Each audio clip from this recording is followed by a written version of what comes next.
September, the world holds its breath as darkness sweeps across Europe. What follows will become the deadliest conflict in human history. 6 years, 6 continents, 60 million lives. This is World War II. I'm Anna Park.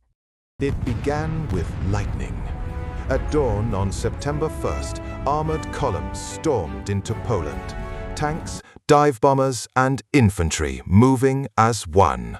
Blitzkrieg, they called it. Lightning War. Within weeks, a nation fell, and the world was plunged into war. By the spring of 1940, the storm swept west. France fell in just 6 weeks. Cornered on the beaches of Dunkirk, hundreds of thousands faced annihilation, until a ragtag fleet of little ships braved the channel to carry them home. Then Britain stood alone. In the skies above England, outnumbered fighter pilots dueled wave after wave of bombers.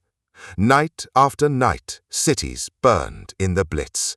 But the island held, and the threat of invasion broke against its shores. In June 1941, the largest invasion in history erupted. Over 3 million troops poured east into the Soviet Union along a 1,000-mile front. The Eastern Front became a furnace, vast, frozen, and more savage than anything before it. Then December 7th, 1941, a date which will live in infamy. Without warning, waves of aircraft struck the U.S. fleet at Pearl Harbor. In minutes, battleships burned. By the next day, America had entered the war. Now, the war spanned the globe. Across the Pacific, vast carrier fleets hunted one another over endless ocean. Island by island, the fighting was ferocious. Coral beaches and jungle ridges contested at a terrible cost. At Midway in June 1942, the tide turned.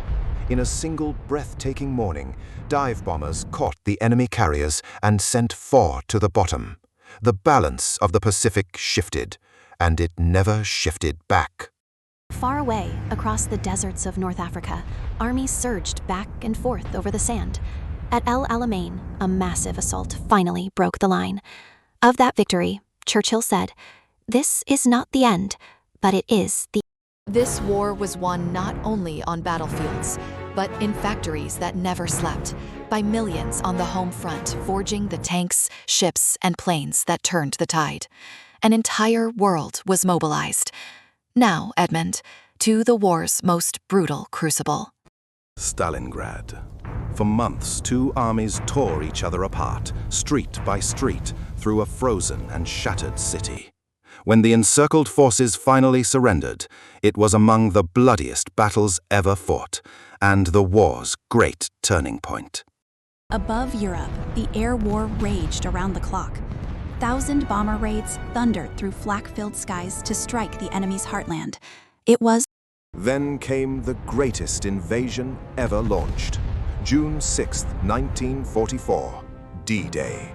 Before dawn, a vast armada crossed the Channel, and beneath a sky full of paratroopers, the Allies stormed the beaches of Normandy to begin the liberation of Europe. From the beaches, the Allies broke out and raced across France. City after city was freed, crowds pouring into the streets in joy. From west and east, the noose tightened around a crumbling empire as its armies fell back toward home. And as the armies advanced, they uncovered an unspeakable horror.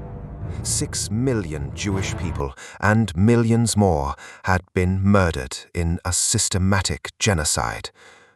By the spring of 1945, the end came fast. Soviet forces fought into the heart of Berlin as the regime collapsed. On May 8th, Europe fell silent at last. Victory in Europe. After nearly 6 years, the guns of a continent went quiet. But in the Pacific, the war ground on.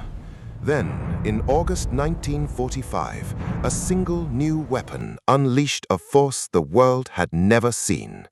2 cities vanished in an instant. Days later, Japan surrendered, and the deadliest war in history was over. 60 million were gone. Cities lay in ash, and the world was remade. From the ruins rose a vow, never again. We remember the courage and the staggering cost, so that those who follow never forget. Thank you, Edmund and Sophia.